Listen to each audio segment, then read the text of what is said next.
Sparklite is one of those games that just oozes a lot of charm, with its great pixel aesthetic and music. And depending upon what you're looking for in a roguelite or like, you may enjoy this one or be slightly disappointed with it.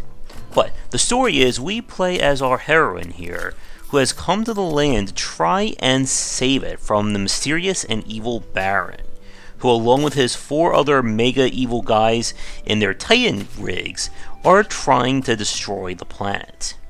The game itself is played isometric style, similar to that of The Legend of Zelda. As Ada, our main weapons include her wrench that can also turn to a hammer, so I guess it's a rammer or a hench, as well as gadgets and other items she'll pick up along the way. How it works is that there's 2 kinds. You have kind of the gadgets themselves, which act as keys to unlock additional areas or get more rewards. And then you'll find these kinds of, I think they're called widgets or gizmos, that I just used right there. They are consumable, and they can randomly appear in the environment in treasure chests or found in the main hub. The game itself is described as a roguelite, and that can be seen in how world generation and progression work. The game itself is split into 5 different biomes, each one with events that can show up, such as this guy right here, enemies, treasures, as well as a dungeon or a section that leads to the area's boss. When you die, the world itself is randomly generated out of handmade areas, similar to that of the Binding of Isaac. But major event markers or points of interest will remain stable. You'll always find a vault where you can get access to that area's new gadget.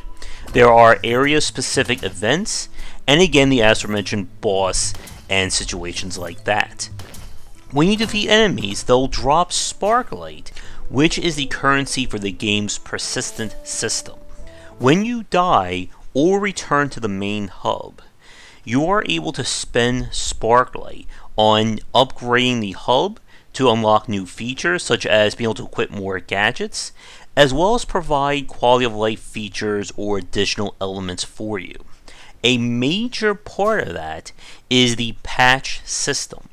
In the world, you'll find patches either in treasure chests or bought in the main hub that you can attach to Ada here. Each patch will give you a unique benefit, such as giving you full map, improve your health, defense, damage, you get the picture. And the patches themselves can be combined, basically saving you the space and allowing you to put more on. And what's very important is that this is the only aspect of Sparklite that provides progression for your character. As you get further into the game, enemies will do more damage. And this is not like The Legend of Zelda. They can do easily 1.5 to 2 to 3 hearts of damage in a single hit if you do not have defense upgrades. And a major part of the progression for people who need the help is going to be repeating areas to find the patches, which in turn can then be added to your character, provided you have the space and the Sparklite for upgrading them. There's also unique patches that are hidden in these kinds of small pseudo puzzle areas that require specific gadgets that can provide a unique effect as well, such as one that allows you to charge your hammer up while moving at full speed. And you can also get patches from quests and specific events in the world. And this is kind of where Sparklite has its roguelite kind of design to it. That if you get stuck at a section or you keep dying, the best thing for you to do is to re-explore the world to find more events while getting enough Sparklite that you can use to provide upgrades either to yourself or to the town around you. And as we've said before, it's a very effective gameplay loop. And while the game does feel good in my hands, and again, it has a really great look and feel to it, unfortunately, I think where my problems fall with the game are with its emphasis on that roguelite design. and we're going to talk about that next. But first, a quick word to our current Game Wisdom supporters and sponsors. And now for a quick thank you to our current Game Wisdom Patreon supporters and sponsors. And if you'd like to continue this discussion on game design, be sure to check out our Discord channel, linked down below. Sparklite, from a design and moment-to-moment standpoint, is a great game. Like I said, it has a great progression curve, amazing graphics, and does a great job of keeping the player invested in growing and exploring this randomly generated world. The problem, though, is that it feels like an attempt to have these roguelite or roguelike elements in it, that it becomes a case of hurting the game instead of helping it. And Sparklite has problems both old and new for titles that try to add roguelite elements to it. The first one is a standard. The world itself is just not interesting enough to explore on its own to warrant the need of procedural generation. The various areas, like I said, are all handmade, but a lot of it is just, you running from one tile to the next without any real input or reason to explore. The procedural generation also seems kind of off as well, as I had plenty of cases where it would literally spawn the same room right next to each other. And the world itself with each of the biomes just runs into this case again that it doesn't really feel interesting or amazing to explore. The gadgets themselves are just keys. They do not give you new movement tech or change how you play the game. It's basically, here's my shrink device, I have to use it at the specific shrink related obstacle, and it will never be used anywhere else. And the most dangerous thing in Sparklite are the normal enemies, as they can attack very quickly, and what the game does to basically promote the difficulty curve is to give them higher and higher stats with regards to health and damage, thereby relying you to get those patches in order to compensate. However, this begins to make the game feel very grindy, especially near the back half of it. The bosses up until the final one are all fixed pattern fights, and as long as you're good at dodging, you can beat them very quickly. In fact, I'll have a full playthrough of Sparklite up on the channel probably in a day or so from this video showing things off. But if you take any damage in this game, you are going to be punished greatly for it. And the final boss and final areas of the game pretty much require you to grind defense patches in order to be able to tank that damage. And you can get them really high. In fact, the game says that with enough defense patches, even the strongest attacks in the game may only take a quarter of a heart compared to taking 3 or 4 hearts off of you. And that is not hyperbole. I've had enemies hit me for that amount of damage. Now, the game itself, again, it's kind of weird in terms of who it's aimed for.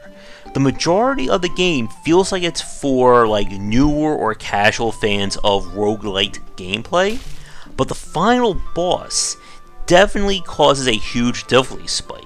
It's a long battle with attacks that you need to be kind of already dodging to be able to have enough time to dodge them, if you understand what that means. And the game doesn't seem to, I think, know what to do with this system. I was hoping for more in terms of the persistent element, maybe getting more unique badges or doing more with the town, but it's all very much like fire and forget.